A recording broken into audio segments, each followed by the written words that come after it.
నమస్తే, welcome to iDream. నేను Maheshwari.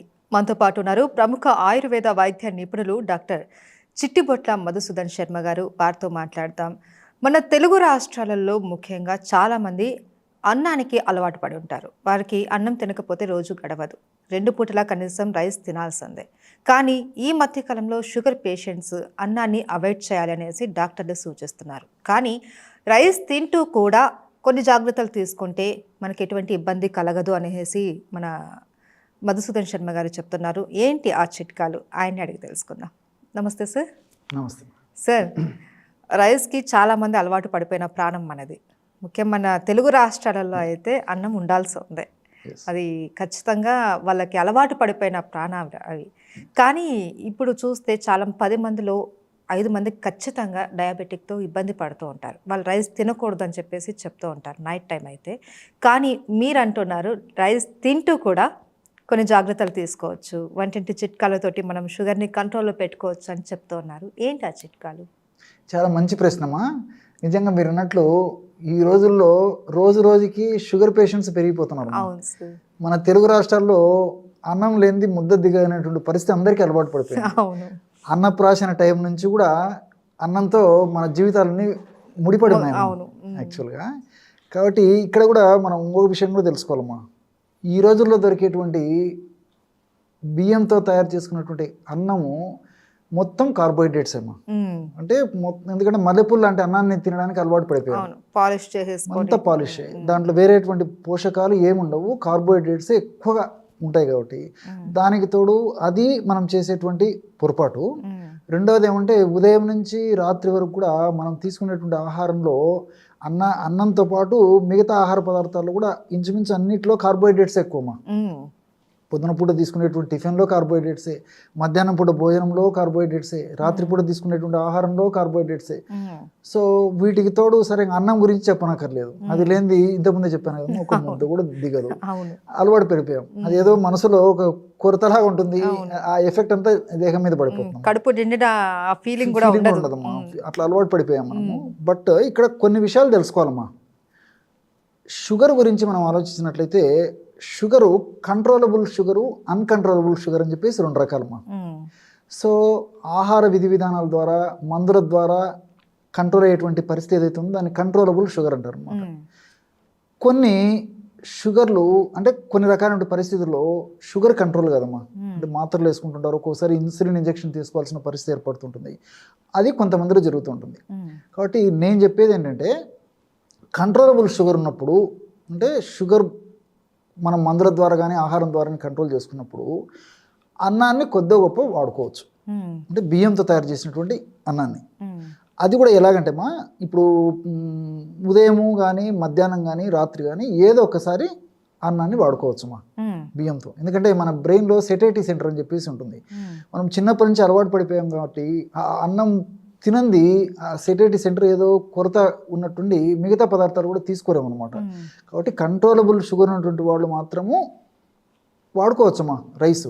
Uncontrollable sugar అయితే మాత్రం మంచిది కదమ్మా. సో ఈ కంట్రోలబుల్ షుగర్ ఉన్నటువంటి వాళ్ళు కూడా అన్నాన్ని కొద్ది ప్రమాణంలో వాడుకోవచ్చు. లేకపోతే ఒకవేళ కొద్దిగా ఎక్కువ ఉన్నటువంటి వాడైతే ఈ మిల్లెట్స్తో చేసినటువంటి ఆహార పదార్థాలు రెండవ ప్రత్యామ్నాయంగా వాడుకోవచ్చమ్మా. ఏది ఏమైనప్పటికీ కార్బోహైడ్రేట్స్ ఫుడ్ ఎంత తగ్గిస్తే అంత మంచిది. ముఖ్యంగా రైసు ఎంత అవాయిడ్ చేస్తే అంత మంచిదమ్మా. కాబట్టి కంట్రోలబుల్ షుగర్ ఉన్నటువంటి వాళ్ళు వాడుకోవచ్చమ్మా, ప్రాబ్లం లేదు. ఆ సెటైటీ సెంటర్ను శాంతింపజేయడానికి వీలవుతుంది అనమాట. సో హ్యాపీనెస్ ఉంటుందన్నమాట, కొరత లేకుండా. రెండవది ఏంటంటే ఇప్పుడు ఈ రైస్ వాడేటప్పుడు కూడా పూర్వకాలం అయితే పాలిష్ పట్టినటువంటి బియ్యం వాడేవాళ్ళు. ఈ రోజుల్లో పాలిష్ పట్టినటువంటి బియ్యం వాడుకోవడం వల్ల ఈ ప్రాబ్లం వస్తుంది. ఈ యొక్క బియ్యాన్ని కూడా ముడి బియ్యం వాడడం మంచిదమ్మా, నా సలహా కూడా. దంపుడు బియ్యం కానీ ముడి బియ్యం కానీ ఈ బ్రౌన్ రైస్ అంటారు కదమ్మా, ఇది వాడుకోవడం మంచిది. కొంతలో కొంత ఇది అయిపోతుంది. లేదు బాగా కంట్రోల్ ఉన్నటువంటి వాళ్ళు అయితే అరుదుగా, అంటే రోజు ఒక్కసారి కానీ ఏదో 2-3 రోజులకు ఒకసారి కానీ వారానికి ఒకసారి కానీ ఒక 70 నుంచి 60 నుంచి ఒక 75 గ్రాముల వరకు అమ్మా.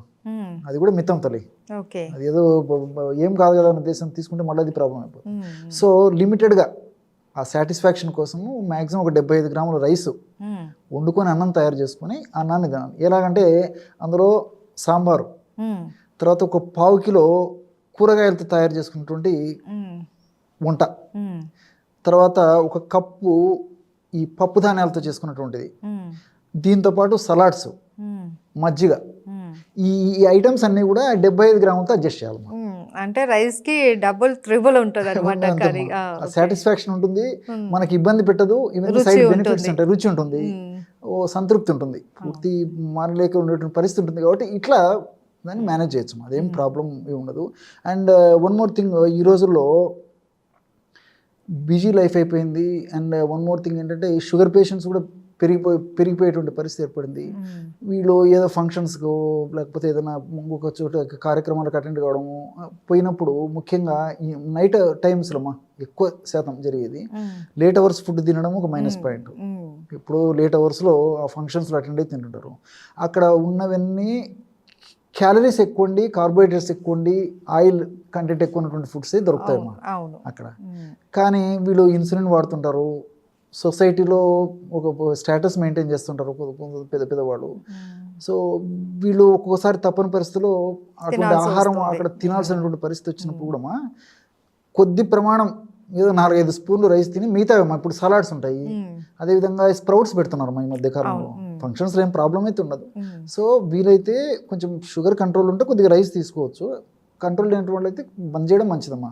చేసి ఈ స్ప్రౌట్స్ కానీ తర్వాత ఈ సలాడ్స్ కానీ ఇట్లాంటివి తీసుకొని కడుపు నింపుకుంటే సరిపోతుందమ్మా.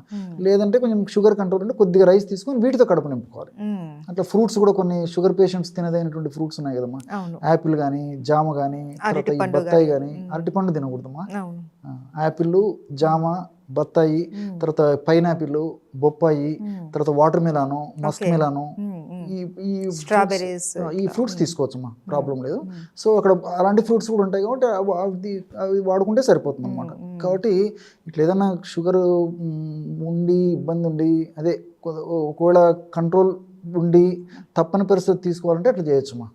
పూర్తి కంట్రోల్ లేనటువంటి పరిస్థితి అయితే మాత్రం సలాడ్స్ వాటితోనే అడ్జస్ట్ చేసుకోవడం మంచిది. అది ఒకటి. రెండోది ఏమంటే ఇంకొక ఇక్కడ కూడా ప్రత్యామ్నాయం ఉందమ్మా. ఇప్పుడు మీరు అన్నట్లు అన్నప్రాశ నుంచి ఇది అలవాటు పడిపోయినాము, ఉండలేము, కానీ షుగర్తో భయము, ఇది మళ్ళీ ఏ అనర్థం తీసుకొస్తుందని చెప్పేసి దానికి వేరే మార్గాలు కూడా ఉన్నాయమ్మా, చెప్తాను. అన్నం తింటూ షుగర్ కంట్రోల్ ఉంచుకోవాలంటే, పెరగకుండా అదే ఉంచుకోవాలంటే, ఇప్పుడు మనం దధ్యోదనం తయారు చేసుకుంటాము, పెరుగన్నం. సో పెరుగన్నం తయారు చేసేటప్పుడు దాంతో సమానంగా శనగలు కలిపితే సరిపోతుందమ్మా. ఓకే. సో అది ఇది మిక్స్ అయితే ఇందులో ప్రోటీన్స్ అవి ఎక్కువ ఉంటాయి కాబట్టి అందులో ఉన్నటువంటి ఈ కార్బోహైడ్రేట్స్ని త్వరగా జీర్ణం కాకుండా ఇవి కొంత కంట్రోల్ చేస్తాయి. ఫైబర్ కూడా ఎక్కువ ఉంటుంది శనగల్లో. సో రెండు కలిపేసి దధ్యానం చేసుకోవడం బ్రహ్మాండంగా ఉంటుంది. టేస్ట్కి టేస్ట్ ఉంటుంది, ఆరోగ్యానికి ఆరోగ్యం మంచిది, మనకు అసంతృప్తి ఉండదు. అది లేదు పులిహోరమా, పులిహోర తయారు చేసుకుంటాం కదా, ఆ పులిహోర తయారు చేసుకునేటప్పుడు కూడా పులిహోరతో ఆ రైస్కు సమానంగా వేరుశనగమ్మా, వేరుశనగ పప్పు కలిపేసేసి బాగా చక్కటి వంట తయారు చేసుకుని పులిహోర తినొచ్చుమా, అది కూడా ఇబ్బంది పెట్టదు. సో అక్కడ ఏం చేస్తున్నాం, మనం రైస్ తగ్గించుకుంటున్నాము, మనకు శరీరానికి మేలు చేసి షుగర్కు మేలు చేసేటువంటి ఇది ఎక్కువ కలుపుకుంటున్నాం. అట్లా తీసుకో. లేదు కిచిడి తయారు చేసుకోవచ్చు, ఒక రోజు అట్లా, ఒక రోజు ఇట్లా, ఒక రోజు ఇట్లా ఏం చేసుకోవచ్చు. ఈ కిచిడీలో కూడా పెసరపప్పు క్వాంటిటీ ఎక్కువ ఉంటుంది, దానికి సమానంగా పెసరపప్పు క్వాంటిటీ పెంచేసుకొని అందులో ఏదంటే మెంతికూర కూడా వేసుకోవచ్చు, బ్రహ్మాండంగా కిచిడి తయారు చేసుకుని తీసుకోవచ్చు. సో ఇవన్నీ ఏమంటే అవగాహన లోపం చేత వాళ్ళకేమో మనసులో ఉంటుంది, అన్నం తినాలంటే భయపడుతుంటారు అమ్మా. సో ఇటువంటి వాళ్ళు ఏమంటే కొద్దిలో గొప్ప సాటిస్ఫాక్షన్ కోసం, ఎందుకంటే అది లేదు నిద్ర పట్టదు, వాళ్ళకి నీరసము, నిస్త్రాణ, వీక్నెస్ ఇవన్నీ ఉంటాయి కాబట్టి కంట్రోల్లో ఉన్నటువంటి వాళ్ళు ఈ పద్ధతిలో వాడుకోవచ్చు. కాబట్టి ఏమంటే మనసు ఉంటే మార్గం ఉందమ్మా.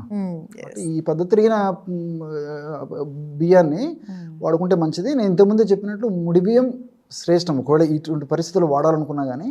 లేదు తప్పని పరిస్థితి షుగర్ కంట్రోల్ ఉంటే ఈ పద్ధతిలోమ్మా, రైస్ ఒక 75 గ్రాముల వరకు మ్యాక్సిమం చేసుకొని అన్నం ఈ విధంగా నేను చెప్పినటువంటి సలాడ్స్, తర్వాత వెజిటబుల్స్తో కర్రీ చేసుకొని తీసుకోవడము, పప్పు, సాంబారు, మజ్జిగ తీసుకోవచ్చు. లేకపోతే కానీ నేను చెప్పినట్టు దధ్యోదనం ఒకరోజు, కిచిడి ఒకరోజు, తర్వాత పులిహోర ఒకరోజు చెప్పాను కదమ్మా. ఇలాగేం చేసుకో, అన్నాన్ని మాత్రం ఏదో ఒక పద్ధతిలో కడుపులోకి పంపించవచ్చు సాటిస్ఫాక్షన్. Thank you sir. రైస్ని కంప్లీట్ అవాయిడ్ చేయకుండా రైస్ని తీసుకుంటూ కూడా మనము ఎలా హెల్తీగా ఉండొచ్చు, ముఖ్యంగా షుగర్ పేషెంట్స్ ఎలా ఉండొచ్చు హెల్తీగా అన్నది తెలియజేశారు. Thank you so much sir. నమస్తే.